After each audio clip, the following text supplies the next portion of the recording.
Greetings, class. How are you? Gosh, it's been so long since I've seen you face to face. I hope you all had a blessed Easter and that you're enjoying your celebrations.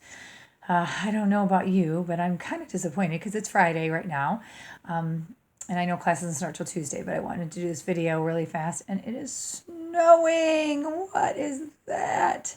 We had to cut our daffodils and bring them in to save them from this snow. And I don't know if my tulips will last, but we'll see. They were budding, getting ready to bloom. But it is really good to see you guys. Well, you get to see me. I miss you all. I hope that you had a blessed and happy Easter. And even though things look different, we do get to cherish slowing down and spending time together. So that's a real blessing. So Mrs. Hilliard did an amazing job with the haiku, and there's lots of information about slugs. But I wanted to go over a few things about slugs with you and just give you the opportunity to see me. Yes, I'm always messing with my hair. Isn't that crazy? So slugs. Slugs are not insects. Slugs are part of the same family as snails, oysters, clams, and octopi. Actually, they're mollusks. And so it is a special kind of mollusk, even called a gastropod. So that means they have a stomach foot. Gastropod, gastro-stomach pod foot. Stomach foot. Okay, and there are other kinds of gastropods, which are snails and conches. Conch shells, those are the big, beautiful shells you see in the ocean, and the conch comes out of it. It's a little animal, a gastropod. Okay, mollusks have been on the earth for millions of years and have not changed very much in all that time.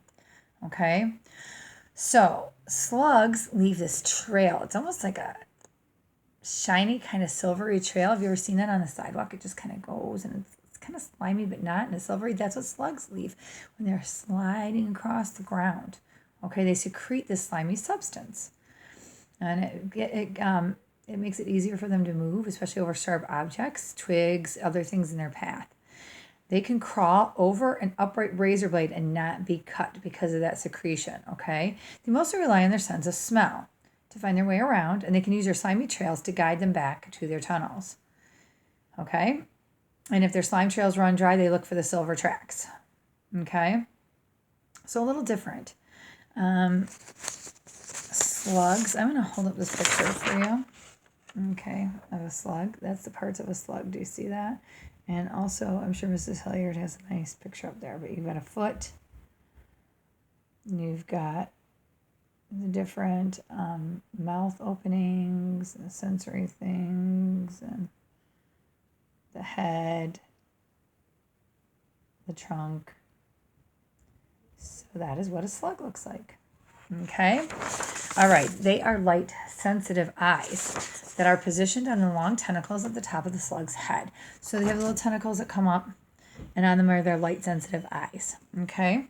The shorter tentacles extend downward and are used for feeling and smelling. Okay? And then the slugs have a single lung. We have two lungs, right? A lot of animals have two lungs. They have one. And the tiny hole on the right side of their body labeled respiratory pore connects to their lungs. Okay? Slugs can dry out. So because they can dry out, they like to stay where it's cool and damp. They don't like to come out, and they usually come out at night for food, and they eat leaves and things in the gardens. So if you want to go find a slug, you go find them in the nighttime or in the dusk. They don't like the daytime because they can dry out. And I wanted to show you this quick picture. It's not ideal because I'm showing it to you on my phone, of different kinds of slugs. Look at the different sizes of slugs. You got banana slugs, got garden slugs. So maybe I can send this picture to Mrs. Hilliard and she can post it on there. But there's all different kinds of slugs in different sizes. So you've got small, medium, large, short and fat, long and thin. And these are all slugs. Okay?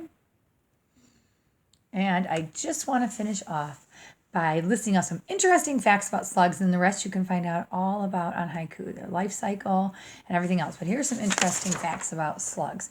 They are invertebrates, which means they don't have a backbone. They, in fact, don't have bones at all.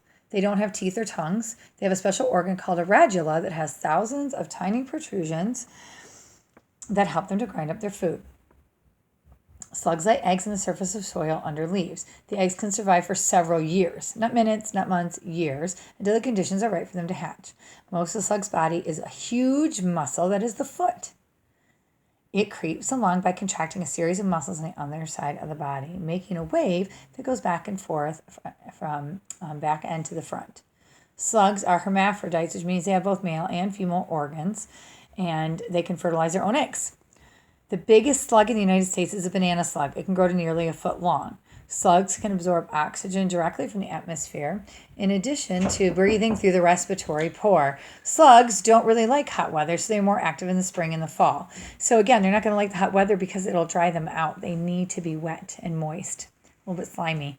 Slugs are very sensitive and will dehydrate and die if caught in gusty weather. Depending on the species, slugs live from 1 to 6 years. Older slugs are usually female. So there's just some interesting facts about slugs. I will send Mrs. Hilliard the picture that I tried to show you the different types of slugs so that she can put it on the haiku. Again, I'm really missing you guys. The next two after this week's garden slugs, we're going to talk about some other different insects, mosquitoes, fireflies, flies, and continue up to just check your haiku and keep up the good work, everyone. I miss you all. Happy Easter, and we will hopefully get to see you again in person very soon.